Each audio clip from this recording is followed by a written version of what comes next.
Hola, hoy vamos a hablar sobre un autor llamado Max Weber, específicamente en una de sus obras titulada Economía y Sociedad, y vamos a introducir dos conceptos que serían muy importantes, que sería la relación entre el poder y la dominación, cuáles son los tres tipos de dominación pura para él, y también cuál es el tipo de dominación más pura de específicamente la de legal racional. Bueno, para comenzar me parece muy importante introducir dos conceptos que creo que son conceptos muy importantes porque son conceptos clave para poder entender este tema.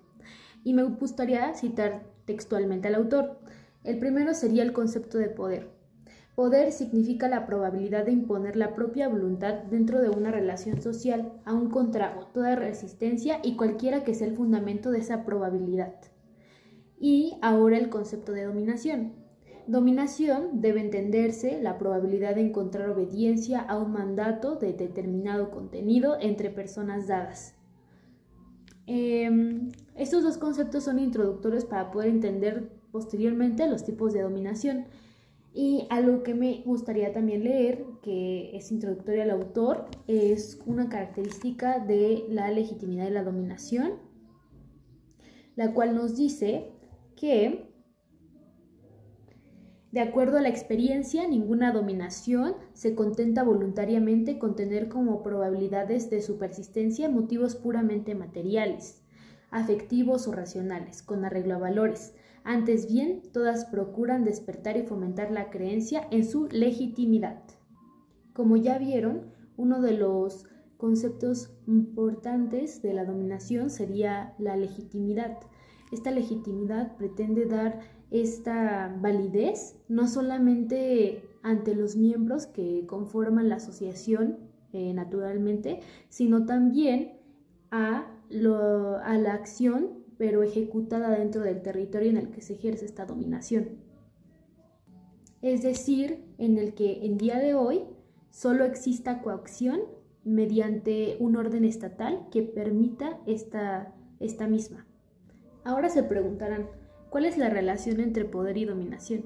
Si bien entendemos al poder como esta posibilidad de presentar la propia voluntad sobre la conducta ajena, la dominación sería una de las formas de las que se puede presentar este poder. La dominación es entendida como un mecanismo en el cual se puede ver reflejado el poder. Para ejemplificar esta relación, me parece importante poder dar un ejemplo que el autor nos da. Entonces, el trabajador dispondrá de poder y por tanto de dominación frente al empresario en lo que toca a sus reclamaciones de salarios, el funcionario frente al rey en lo que refiere a sus pretensiones de sueldo, etc., lo cual dará lugar a un concepto terminológicamente algo incorrecto, en todo caso solo provisional, pues por ejemplo los mandatos del Poder Judicial a los insolventes deberán ser cualitativamente distinguidos de aquellos mandatos del acreedor a los deudores todavía no encausados. Por el contrario, puede desarrollarse una situación considerada como dominación en las relaciones sociales de salón, en un mercado, en una cátedra universitaria, entre la oficialidad de un regimiento, en cualquier relación erótica o caritativa, en una discusión científica o en un juego deportivo. Entonces, como ya dijimos, a la dominación como esta probabilidad de hallar obediencia, esta puede llegar a darse por motivos de subordinación, de ventajas utilitarias e inconvenientes que se vayan a dar entre esta dominación, o por mera inclinación personal del subordinado o del dominado. Es decir, como una costumbre del ciego hábito de la conducta que ofrezca ante su dominación. Sin embargo, esta relación que se da inclinada por estos aspectos suele ser una relación inestable, por lo cual uno de los ingredientes muy importantes que ya habíamos comentado dentro de la dominación sería el aspecto de la legitimidad, es decir, una relación entre dominados y dominadores fundamentada en el derecho, en aspectos de su legitimidad, internalizada de tal manera que esta legitimidad pues suele tener consecuencias a largo alcance, es decir, no es inestable y está bien fundamentada. Y aquí es cuando surgen los tres tipos de dominación legal o legítima puros, que me gustaría leer textualmente citando al autor en la página 172, Economía y Sociedad. Existen tres tipos puros de dominación legítima. El fundamento primario de su legitimidad puede ser el primero, de carácter racional, que descansa en la creencia en que la legalidad de ordenaciones estatuidas y de los derechos de mandato de los llamados por esas ordenaciones a ejercer la autoridad en autoridad legal. El segundo, de carácter tradicional, que descansa en la creencia cotidiana en la santidad de las tradiciones que rigieron desde lejanos tiempos y en la legitimidad de los señalados por esa tradición para ejercer la autoridad tradicional.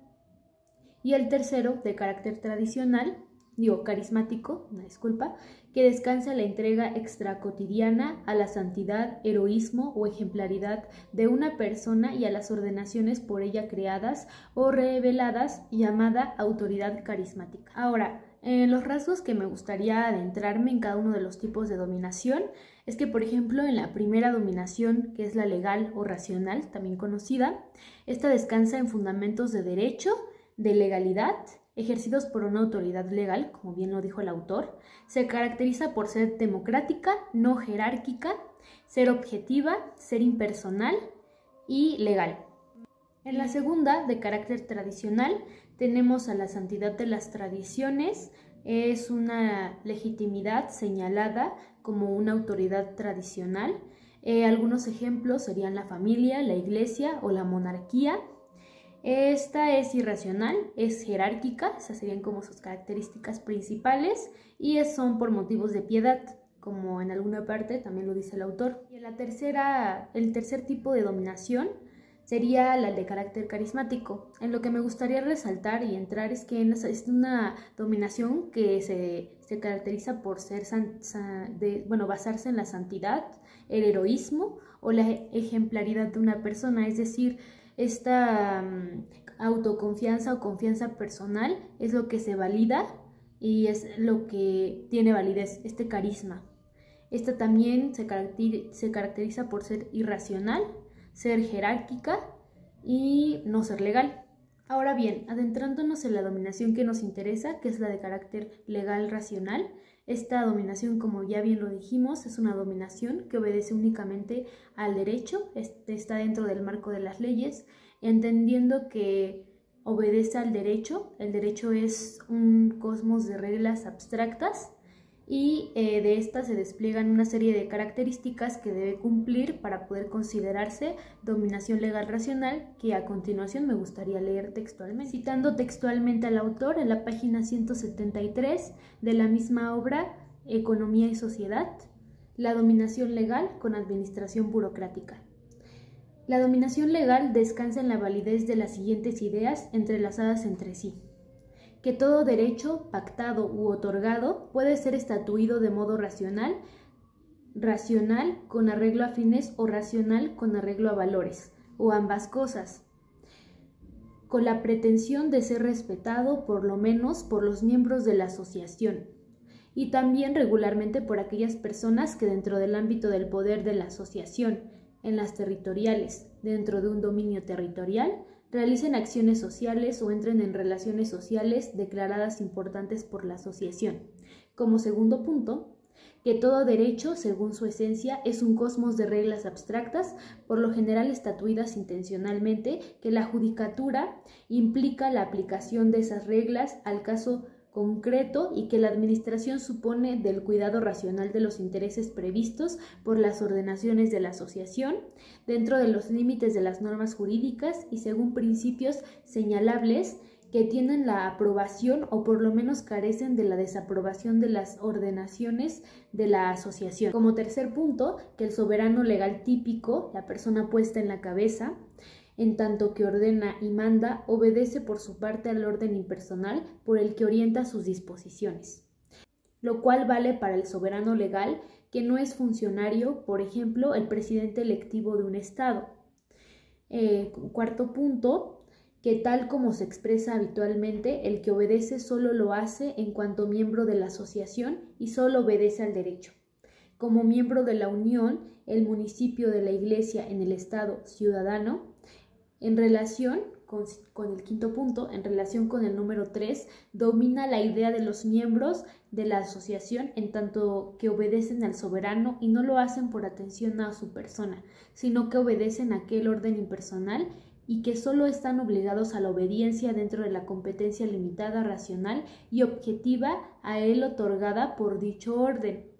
Las categorías fundamentales de la dominación legal son, pues, en resumen, un ejercicio continuado sujeto a la ley de funciones dentro de una competencia que significa un ámbito de deberes y servicios objetivamente limitado en virtud de una distribución de funciones con la atribución de los poderes necesarios para su realización y con fijación estricta en los medios coactivos eventualmente administrables, el supuesto previo de su aplicación. Una actividad establecida de esta suerte se llama magistratura o autoridad. Ahora bien, a esto hay que añadir el principio de jerarquía administrativa, es decir, la ordenación de autoridades. La ordenación de autoridades que estén reguladas y con el derecho de queja o apelación ante las autoridades superiores por parte de las inferiores. Una de las condiciones que resalta el autor es la cuestión de si la instancia superior puede alterar con otra más justa la disposición apelada y en qué condiciones en este caso o si para ello ha de delegar en el funcionario inferior, tiene muy distintas soluciones. Las reglas según las cuales hay que proceder pueden ser técnicas o normas. Normalmente el que participa dentro del cuadro administrativo es el que está formado profesionalmente y ha pasado por una serie de pruebas que ha superado con éxito y a este se le puede llamar funcionario. Los funcionarios forman parte de este cuadro administrativo de las asociaciones racionales y especialmente de las capitalistas. Los funcionarios, empleados y trabajadores están al servicio de una administración. Estos no son dueños de los medios de materiales o de administración, sino que más bien están sujetos a un sueldo, reciben en dinero o especie y también están sujetos a una rendición de cuentas. Con este caso de la diferencia entre los funcionarios, empleados y trabajadores y los que son los dueños de la administración y de los bienes materiales, podemos ver un principio claro de diferencia entre los patrimonios públicos y los patrimonios privados. Y como nos dice el autor, los patrimonios públicos del cargo o de la explotación capital y del patrimonio privado, que se refiere a la hacienda individual, o es el caso de entre la oficina y el hogar. La dominación legal puede adoptar diversas formas. Sin embargo, en su significación de tipo ideal, la estructura de dominación pura del cuadro administrativo es la burocracia. ¿Por qué? Porque la administración burocrática pura o administración burocrático-monocrática es la forma más racional de ejercer la dominación y esta es inseparable de las necesidades de administración de masas. Pero para entender un poco más esto, me gustaría citar textualmente al autor en la página 176 del mismo libro Economía y Sociedad. La totalidad del cuadro administrativo se compone del tipo más puro de funcionarios individuales, monocracia en oposición a la colegialidad de la que se hablará luego, los cuales, como primer punto, personalmente deben ser libres, se deben solo a los deberes objetivos de su cargo, en jerarquía administrativa rigurosa, Son competencias rigurosamente fijadas en virtud de un contrato, o sea, en principio sobre la base de libre elección según calificación profesional que fundamenta su nombramiento, en el caso más racional, por medio de ciertas pruebas o del diploma que certifica su calificación. Son retribuidos en dinero con sueldos fijos, con derecho a pensión. Las más de las veces son revocables siempre a instancia del propio funcionario y en ciertas circunstancias, particularmente en los establecimientos privados, pueden también ser revocados por parte del que manda. Su retribución está graduada primeramente en relación con el rango jerárquico, luego según la responsabilidad del cargo y en general según el principio del decoro estamental. Ejercen el cargo como su única o principal profesión, tienen ante sí una carrera o perspectiva de ascensos y avances por años de ejercicio o por servicios, o por ambas cosas según juicio de sus superiores. Trabajan con completa separación de los medios administrativos y sin apropiación del cargo, están sometidos a una rigurosa disciplina y vigilancia administrativa. Este orden puede en principio aplicarse igualmente a establecimientos económicos, caritativos o cualesquiera otros de carácter privado que persigan fines materiales o ideales, y a asociaciones políticas o hierotocráticas, lo que puede mostrarse históricamente en aproximación mayor o menor al tipo puro. Cabe señalar que la administración burocrática se ejerce de la forma más pura allí donde se nombra el principio de nombramiento de los funcionarios. Por lo tanto, en la burocracia moderna es esencial el contrato administrativo de nombramiento, porque los funcionarios, vistos desde un punto de vista, como el autor lo dice textualmente, esclavos ministeriales, sirvan a la articulación jerárquica con competencias objetivas, o sea, de manera formalmente burocrática, hablaremos de una burocracia patrimonial. Y aquí es donde entra la característica de la calificación profesional.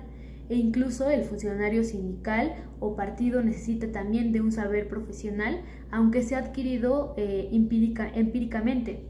Es decir, los ministros y presidentes sean los únicos funcionarios que no requieren la calificación profesional, demuestra que son funcionarios solo en sentido formal, pero no en sentido material. De igual modo que el director general, gerente de una gran compañía anónima, la situación del empresario capitalista presenta algo tan plenamente apropiado como la del monarca. Para entender de forma más clara esto, me gustaría volver a citar textualmente al autor en la página 178 de la misma obra, pues si la administración burocrática es en general la más racional desde el punto de vista técnico formal, hoy es además sencillamente inseparable de las necesidades de la administración de masas, personales o materiales. Se tiene que elegir entre la burocratización y el diletantismo de la administración, y el gran instrumento de la superioridad de la administración burocrática es el saber profesional especializado, cuyo carácter impredecible está condicionado por los caracteres de la técnica y la economía modernas de la producción de bienes, siendo completamente indiferente que tal producción sea en la forma capitalista o en la socialista. Y ahora, para entender un poco más la importancia de la burocracia, me gustaría citar en la misma página, en la página 178, sin ese aparato en una sociedad que separa a los funcionarios, empleados, trabajadores y a los medios administrativos y que requiere de modo indispensable la disciplina y la formación profesional, cesaría toda posibilidad de existencia para todos, con excepción de los que todavía están en posesión de los medios de abastecimiento, es decir, los campesinos. La burocracia continúa funcionando para la revolución triunfante o el enemigo en ocupación, lo mismo que lo hacía con el gobierno hasta ese momento legal. La cuestión es, ¿siempre está quien domina el aparato burocrático existente? Y siempre esta dominación tiene ciertas limitaciones para el no profesional. El consejero profesional impone en la mayoría de las ocasiones su voluntad al ministro no profesional. La necesidad de una administración más permanente, rigurosa, intensiva y calculable, tal como la creó, no solamente él, para ciertamente y de modo innegable, él, ante todo, el capitalismo. Y citando textualmente al autor, sin la que no puede subsistir y que todo socialismo racional tendrá que aceptar e incrementar. Y por eso se considera que la administración es la médula de toda la administración de masas.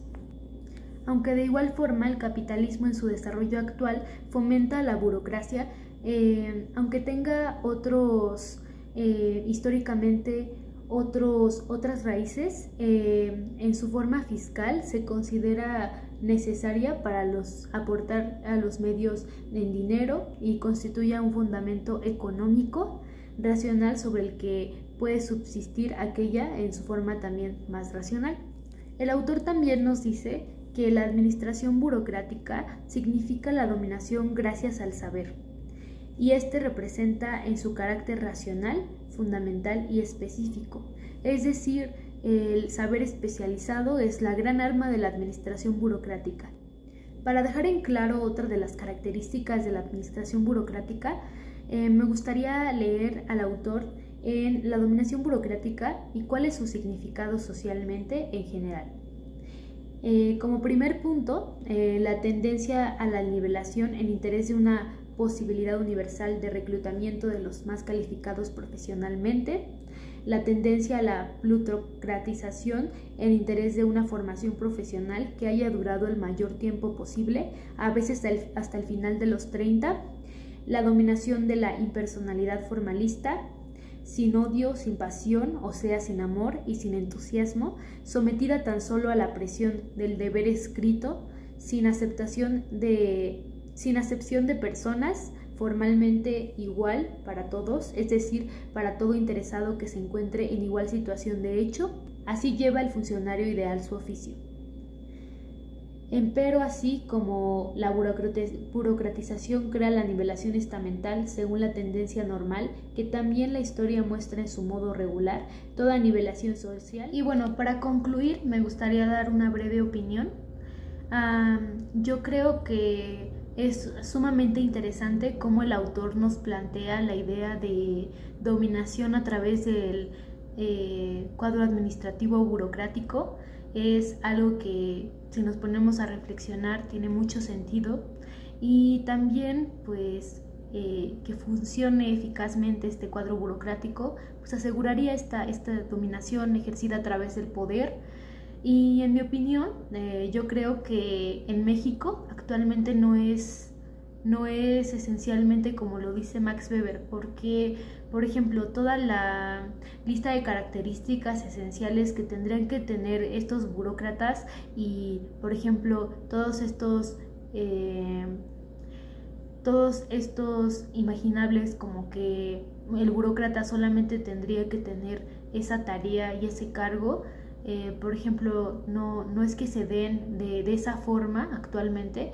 Hay personas que están en ese cargo sin tener un saber profesional, que solamente están ahí por conocer a alguien que les pudo haber dado ese puesto.